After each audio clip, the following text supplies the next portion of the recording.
What's going on, everyone? Welcome back to the JT Sports Podcast. I'm your host, JT.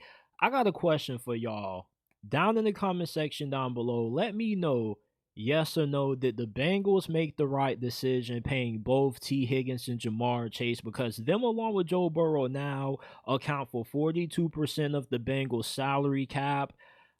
I'm going to give y'all my answer about my thoughts on this decision in a few seconds. Also, we got the answer to why Justin Fields left Pittsburgh for the New York Jets.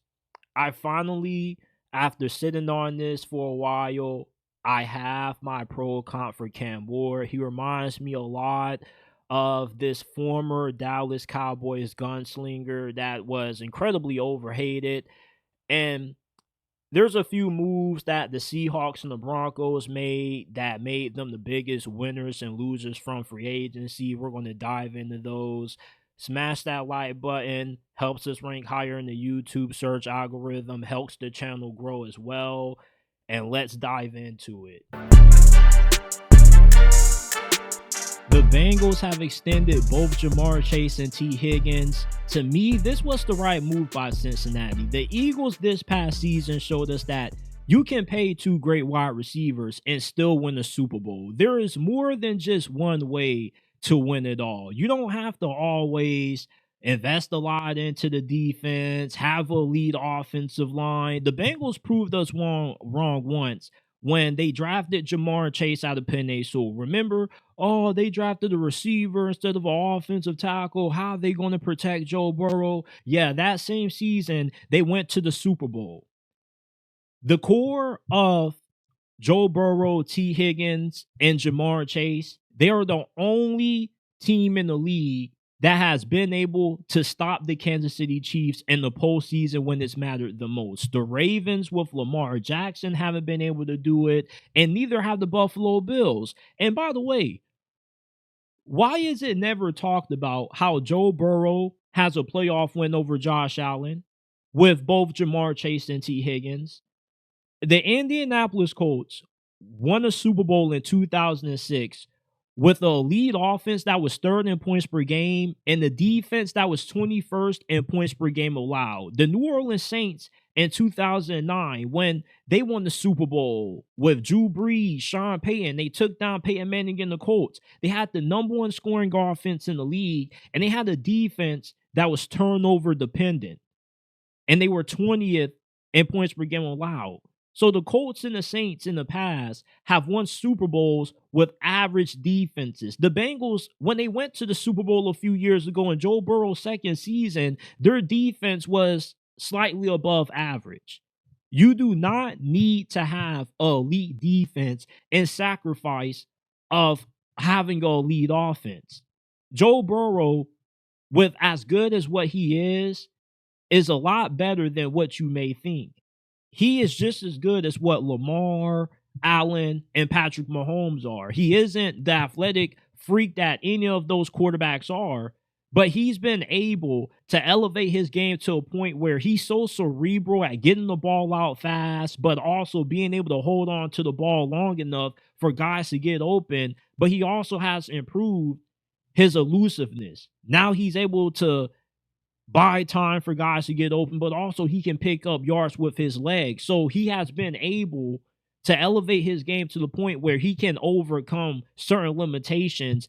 Not having a great offensive line is one of them. In his second season, coming off a broken leg pretty much, he took Cincinnati to the Super Bowl with the offensive line that was full of a bunch of jabronis. That was one of the worst offensive lines in the history of the Super Bowl era to ever make it to that kind of game. Joe Burrow is in the same tier of quarterbacks as what Lamar, Allen, and Mahomes are, which means that when you have that elite quarterback label, you have the ability to win in spite of not having a perfect team. So therefore, why wouldn't the Bengals not buy into his wishes? If he wants to retain his two top pass catchers that helped lead him to the best season from a quarterback last year, why not? At the same time, you can look at this move and say that the Bengals set themselves back several years because they are investing so much of their cap space into this three core guys. They're not going to have that much to suffice to be at least average at other positions. That's cool. Not every position matters when it equates to winning a Super Bowl. Having elite wide receivers and keeping your star quarterback happy matters more when you're in a conference that's home to the majority of the NFL's best quarterbacks and best offenses. You don't need to have a stacked defense to win in the NFL as long as you're able to overcome that with having a good offense and having a kicker that can actually come through in late game situations. When the Patriots went on their first run in the early phases of the Belichick Brady dynasty, they had Adam Vinatieri. The Bengals extended Evan McPherson before they ever paid Jamar Chase, and the dude choked in 3-4 games. He took several wins away from Cincinnati. There were more reasons for why the Bengals missed the playoffs last year than just their defense being bad. Zach Taylor needs to be better as a head coach. Getting rid of the core, the only one that has been able to beat Kansas City in the postseason, is getting worse. You don't get rid of superstar players in the NFL. The goal of the draft is to find Hall of Fame level players. And the Bengals happen to have two of them at wide receiver. Sometimes you have to sacrifice other areas of the team in favor of the areas that you need to be the strongest in order to win. Not every team needs to be built the same way. Not every Super Bowl team always has elite offensive line play, great corners. Like, you have to be able to strategize over you not being that great at every position. Not every team can be built like the 2025 Philadelphia Eagles. The Bengals re-signing both Higgins and Chase was a move that shows not only are they committed to winning, but they're committed to Joe Burrow. It would have set them back a lifetime if they would have repeated the same mistake they made with Joe Burrow, if they would have did the same with Carson Palmer. So, listen, the Bengals were never going to win in this situation. If they would have let T. Higgins walk away, the narrative would have been, oh, they're not committed to winning with Joe Burrow because Burrow asked for them to keep both and they only paid Chase. But now they pay both of them, and now the narrative flips and the goalpost gets moved. It's a bad decision because now they don't have enough money to ever field a lead offensive line or a good defense. Like, there isn't multiple ways to winning a championship. The Steelers gave Justin Fields a similar offer to what the Jets gave him in free agency, but yet he decided to leave Pittsburgh for the Big Apple anyway.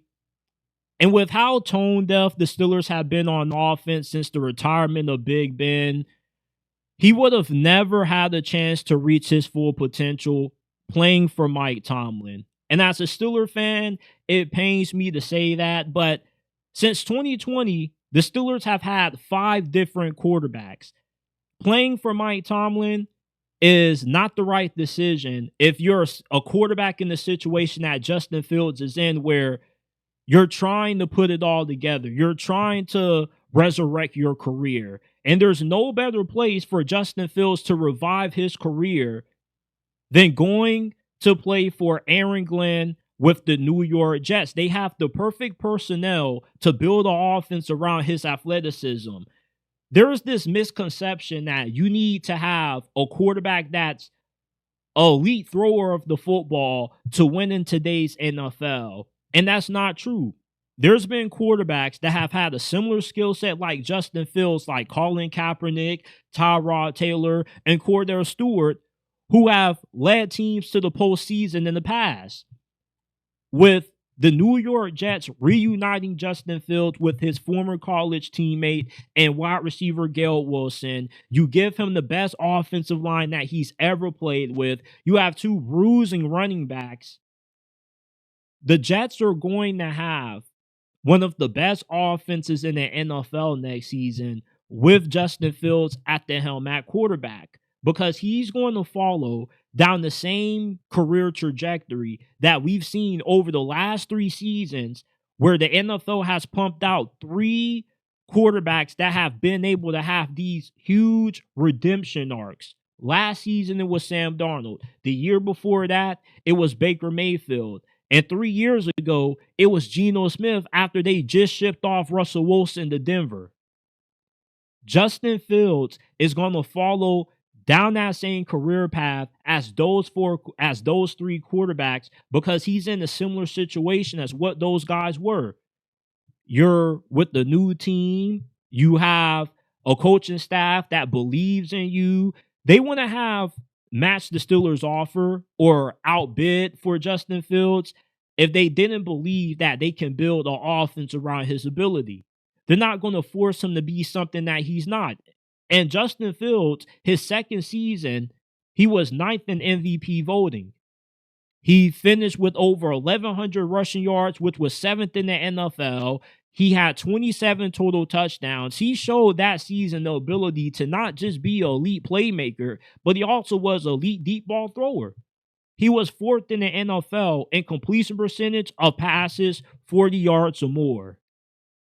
With the situation that he's walking into with the New York Jets, with a coaching staff that believes in him, and with the improvement that he showed last year, 10-to-1 touchdown interception ratio, he had a career-high completion percentage, a career-high passer rating.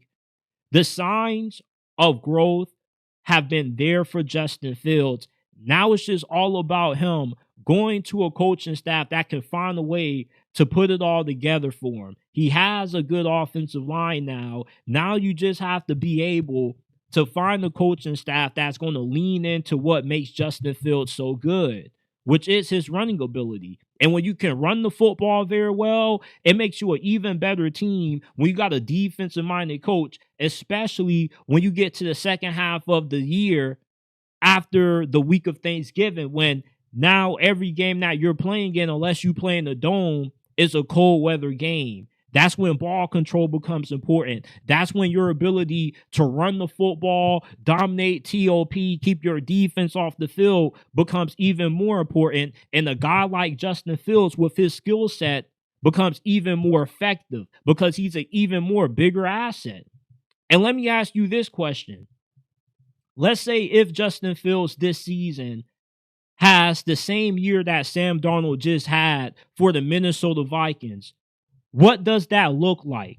To me, Justin Fields, if he has a similar career arc that we've just seen out of Geno Smith, Baker, and Sam Darnold, he's a top 5 quarterback this season when he's playing at his best. When he is putting it all together, there's not really a huge gap between him and Lamar Jackson. Statistically, he already is one of the best dual-threat quarterbacks ever. This is somebody that Aaron Glenn has had a first-hand glimpse of when he's playing his best football. There was a game when Aaron Glenn was the defensive coordinator of the Lions, and they went up against the Bears when Justin Fields was still the starting quarterback, and he scored 4 total touchdowns. He was unstoppable. The following game, they went all out on stopping him. The game plan was to contain Justin Fields. So Aaron Glenn, although he's a defensive-minded coach, he has a modern approach to offense. He realizes where the league is heading. Having a guy like Justin Fields, it becomes a big asset to you late down the stretch of the season. We have had guys like Alex Smith, get a guy like a Jim Harbaugh that comes in, that likes to run the football, that's all about physicality, that's a high character guy, get the most out of him. Same thing can happen with Justin Fields. Like Alex Smith was a late bloomer, same thing with Justin Fields, just because of the situations that he has gone to the last couple of years. There haven't really been franchises that have been known for pumping out great quarterbacks. If anything, there are franchises that quarterbacks go to die. And the New York Jets, for a very long time, have been known as a quarterback graveyard. If you want your career as a quarterback to die, you play for the New York Jets. But Justin Fields this season is going to do something that we've never seen a Jets quarterback do before, something that even the great Aaron Rodgers was unable to do, and that's actually be able to lead the Jets to not just a winning season, but to the playoffs as well. That's how good Justin Fields is going to be. For the last 3 years, the NFL has been pumping out great redemption arcs out of these journeyman quarterbacks that have been kicked to the curb, written off. All of a sudden, they go to the right team that believes in them, and boom, they become long-term answers at quarterback. So if Geno Smith, Baker Mayfield, and Sam Darnold can do it, expect for Justin Fields to follow down and line up those quarterbacks as well. The Seahawks offense is the biggest loser from free agency. Going from Geno Smith to Sam Darnold is a downgrade. Everything that Geno did well, Sam Darnold does a lot worse. Geno Smith last year completed 70% of his passes behind the offensive line that allowed him to get pressured on 38.5% of his dropbacks. That was the second highest in the league. Sam Darnold, during his final 3 games as a Minnesota Vikings, we saw who he truly was. A quarterback that struggles when the offensive line isn't good and you get consistent pressure in his face. He goes back to seeing ghosts again. Geno Smith could have been a lot better if the Seahawks didn't have an offensive line that was 30th in the league in pressure rate. The Minnesota Vikings offensive line, believe it or not, was one of the best in the NFL, even with the injuries that they had until late during the season. Sam Darnold was a big factor in a lot of the sacks that he took due to his consistent habit of holding on to the ball too damn long.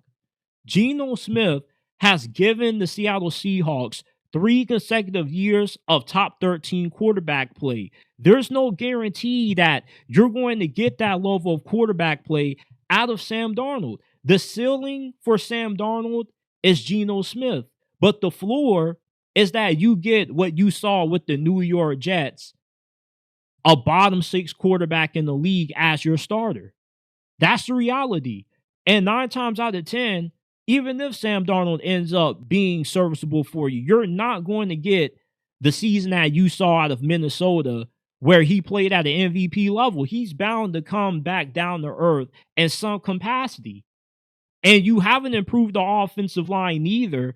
And remind you, the Seahawks offensive line has been consistently bad for over the last decade. They haven't had a good offensive line ever since they had Max Ugrass, their center. For 6 out of the last decade, or 6 out of the last 10 years, the Seahawks offensive line has ranked 26th or worth in sacks per game allowed. And this narrative that Sam Darnold takes better care of the football than Geno Smith is false. Geno Smith was 7th in turnovers last season. Sam Darnold was 4th in turnovers last year. He was up there with Will Levis, who was a turnover machine. And when you have an offensive line that can't protect, and you got a quarterback that struggles under pressure, what's that a recipe for? And then you tremendously downgrade at wide receiver. Sam Darnold's going from throwing to Justin Jefferson, Jordan Atkinson, TJ Hawkinson, to throwing to a wide receiving core that replaces DK Metcalf and Tyler Lockett with Marquez Valdez-Scantling and the injury-prone Cooper Kupp. Cooper Kupp is getting paid $15 million a season, and yet he hasn't played an entire season for the last 4 or 5 years. He's only had 1 healthy year up to this point in his career.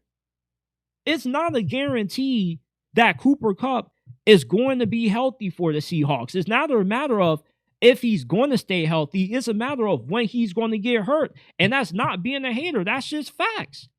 The only year where he played in every single game, ironically enough, is the best year of his career when he was an All-Pro in 2021 and he won Super Bowl MVP. Other than that, he isn't really nothing more but a name. His name is way bigger than the production that he's put on the field these last couple of years. He went from averaging 13.4 yards per catch to 10.6 yards per catch. During his best season of his career, he had 11 100-yard games in 2021. Ever since then, he's only had 12 100-yard performances combined. You go from one of the better wide receiving cores in the league with DK, Lockett, and JSN to now a wide receiving core that's one injury away from MVS becoming your second top option, relying on an injury-prone wideout to be your top guy just is a complete recipe for a disaster. And the difference in the situation that Sam Darnold's going into that also is being overlooked is that you have a defensive-minded coach in Mike Macdonald compared to Sam Darnold being coached by Kevin O'Connell, who not only has been one of the best head coaches in the league, he's one of the best offensive-minded coaches in the league. Nearly every quarterback he gets turns into gold. The good thing about signing Sam Darnold is that you do have a 1 year out if this doesn't end up working out well. But even if you are able to get out of this contract, now you're in a situation where you got Mike Macdonald going into year 3, most likely on the hot seat because the Seahawks don't make it to the playoffs if you have to draft a quarterback. And now you have a rookie quarterback with the head coach that's on the hot seat. That normally always ends up in a disaster. Look what just happened with Matt Eberflus and the Chicago Bears after they spent the first overall pick on Caleb Williams, who was supposed to be the second coming of Aaron Rodgers and Patrick Mahomes put together. No team's offense got worser than what the Seahawks just did in free agency. The Broncos are huge winners from free agency so far. They have now made themselves Super Bowl contenders with these 3 big free agency signings. Remember, last year, this was a defense that, despite not having a lot of household names on it, this was a top 5 unit.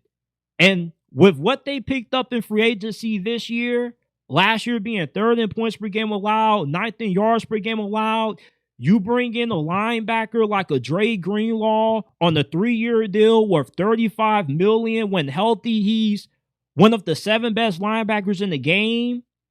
He's going to tremendously improve this Broncos defense when he's on the field. Because not only is he going to address one of the few issues that they have on this defense, not really having good linebacker play, he's going to help that run defense out, and he also is really good in pass coverage. Now, he only played in 2 games last year due to him mostly recovering from a torn Achilles that he suffered in the Super Bowl, but this really hurt the San Francisco 49ers. To remind you that they did try to bring him back, and this wasn't the only 49er that the Broncos took off the market. They got safety Talanoa Hufanga. Remember him? In 2022, a few years ago, he was a first-team All-Pro. He was damn near the best safety in the game. 3 years, $45 million, $20 million guaranteed. This is a steal. A guy like him could have commanded a lot more probably, but he hasn't really been on the field that much. He's been covering from an ACL injury, but he still has the same impact. And the 49ers, with both Dre Greenlaw and Hufanga, they did try to bring these guys back, but they just didn't have the salary cap situation with the contract negotiations that they currently are having with Brock Purdy. They couldn't keep these 2 guys, but if they had the option to, they definitely would have. These are 2 players that played pivotal roles in the 49ers making it to the Super Bowl. The Denver Broncos last year already had damn near an elite defense. Now you add both Dre Greenlaw and Hufanga into the mix, you have a defense that probably is in conversation for being the best in the league. You got a lockdown secondary led by the defensive player of the year. You got him being backed up by Hufanga, who's going to be reliable in pass coverage. He also is going to be an enforcer against the run. I mean, it doesn't get any better for the Broncos on the defense side of the football, but that's not the only side of the ball that they invested money into. On the offense, they finally got Sean Payton one of the top things on his wish list, which is a joker. Now, what is the joker? Well, the joker is a hybrid player that Sean Payton likes to move around in his offense to create mismatches for defenses in the past. Guys who have filled this role have been Alvin Kamara, Jimmy Graham. These are players that have position versatility. You can play them at tight end, flank them out wide. They can play slot receiver, or if you're a running back, you can flank out wide, play slot receiver. Evan Ingram has the perfect skill set that fits the mold of what Sean Payton is looking for out of this joker position. Because with the Jaguars, he was really productive. He also had a 900-yard season in the past. He's pretty athletic for his position. He can also play in the slot. You can move him at fullback, but you can also primarily play him at tight end. And he's on a 2-year deal, $16.5 million, fully guaranteed. You give Bo Nix another weapon. Now you got Courtland Sutton. You got him. Of course, you're going to probably end up getting a few more weapons in the draft. You already got one of the best offensive lines in the NFL. The Broncos are quickly and quietly becoming a contender, and they've done it within the span of a couple of weeks since the starting of free agency. Now, there's a few other signings that they've made, but these are the three ones that stand out to me the most as far as improving their odds of now entering the Super Bowl conversation. Now, they're not the only team that has crept up on Kansas City in terms of becoming a contender in the AFC West. The Chargers have also made some moves that we're going to discuss later on during this week. Before we move on, smash that like button, subscribe to the channel if you're new. Remember, we're not just the YouTube channel. You can find us wherever you get your podcast from. Apple, Spotify, Amazon. The links are down in the description and pinned comment down below. If you have a question that you would like answered on a future episode, you can send them in the DMs. We will answer them on a mailbag episode, college football, NFL, whatever question you have. We want to answer it. Send it on the DMs on Instagram at JTSports_, on X at JTSports__. We want to hear from you. Send your questions in. Do not write off DeAndre Hopkins just because you feel he's past his prime. The Baltimore Ravens are one of those organizations that anytime they get these older veteran players where it feels like their career is over, they put them in this Lazarus pit, this fountain of youth, and somehow they always squeeze the best football that these guys have left out of their careers. DeAndre Hopkins has one more year of elite football left in him. A few years ago, he wasn't too far removed from having a 1,000-yard season with having Randall throwing to him at quarterback. And last year with the Chiefs, he had a passer rating of 105.2 when targeted. That was 33rd best in the league.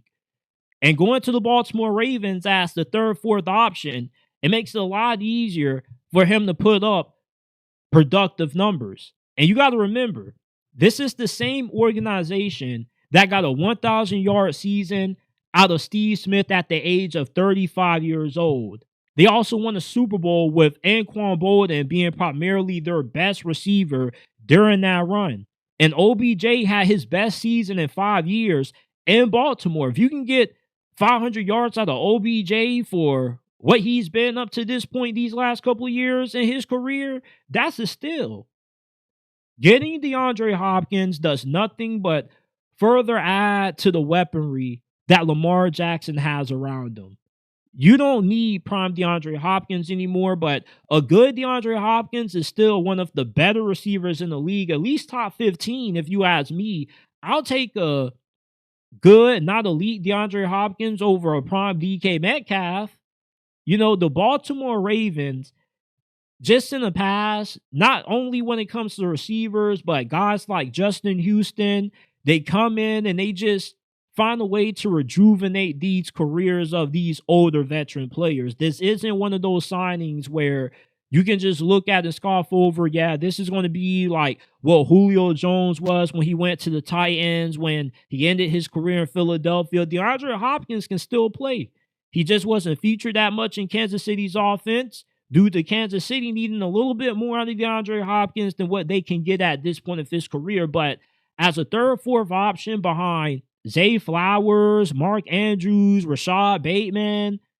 This is a perfect opportunity for DeAndre Hopkins to do nothing but continue to add on to his future Hall of Fame career that we're going to see in Canton, because this is one of the best receivers in NFL history. And when you're a Hall of Fame level player, you regress at a slower rate than your average player.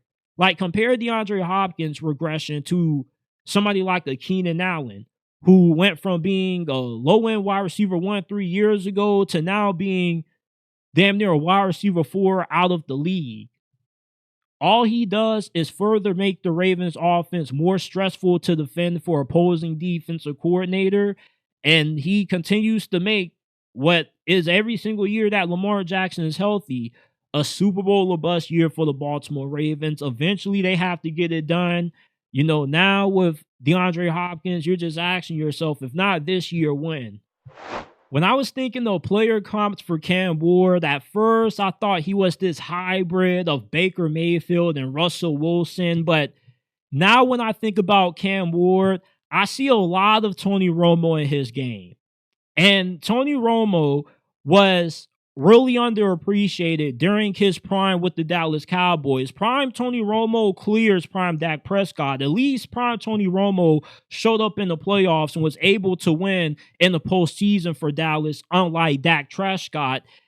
And when you remember Tony Romo and how he played, he was really creative when it came to buying time for guys to get open. He would bounce off defensive linemen. He wasn't super athletic, but he was nimble and incredibly elusive for his size. He would just wiggle around guys. And Cam Ward has that similar ability. He's not the fastest. Some people say he's rumored to run like a 4.7, 4.8, but although he's not a credible athlete, he's athletic enough where, he can evade defensive linemen. He can get away from edge rushers, and he can also pick up some yards on the ground if need be. And the velocity that Cam Ward throws the football with is similarly to how Tony Romo threw the football.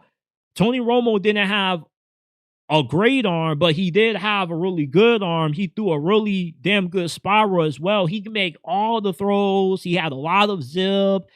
He threw with tons of power. And Cam Ward, although he does have like a little bit of an unorthodox throwing motion, he has the ability to make every throw. He can drop passes into tight windows, especially downfield with his deep ball. And the backyard football that Cam Ward gets criticized for, Tony Romo made a career out of it. Tony Romo was incredibly reckless. He threw a lot of interceptions. Ball security was a huge problem, but he prioritized playmaking over ball security, and that sometimes is what made Tony Romo great, and that sometimes is what got Tony Romo in trouble. And ultimately, that reckless playing style was what took years off of Tony Romo's career and led him to what I felt was a little bit of an early retirement. Cam Ward has that similar never say die attitude. He just isn't somebody that is going to take a sack and let the play die when nothing's there. He's going to do everything that he can in order to keep that play alive and get something out of it. That hurt him in the end when Miami lost to Georgia Tech, but it helped Miami when they had that come from behind win against Virginia Tech. He had a play when he was about to get sacked, and then he tosses the ball with both hands, and the receiver just somehow happened to be like 3-4 yards in the proximity to take that pass and get something out of it. And it was a play that ultimately resulted in helping Miami win that game. So with the mentality that Tony Romo had when he was trying to extend plays, kind of, being loosey-goosey with the ball, is the same way that Cam Ward likes to run around and play football with. But overall, Tony Romo had a really good career, a career that is underappreciated because people define his career off a few bad moments that he had in the playoffs.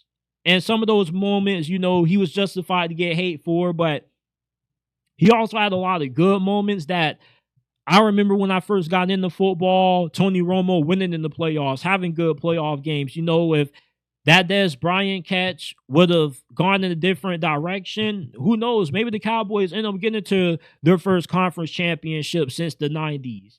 But I do remember Tony Romo playing at his best, but a lot of folks I talked to seem to not remember how good Tony Romo was. And if you can get Tony Romo out of a guy like Cam Ward, which is probably like a top 8 quarterback in the league, you can definitely win a Super Bowl with that.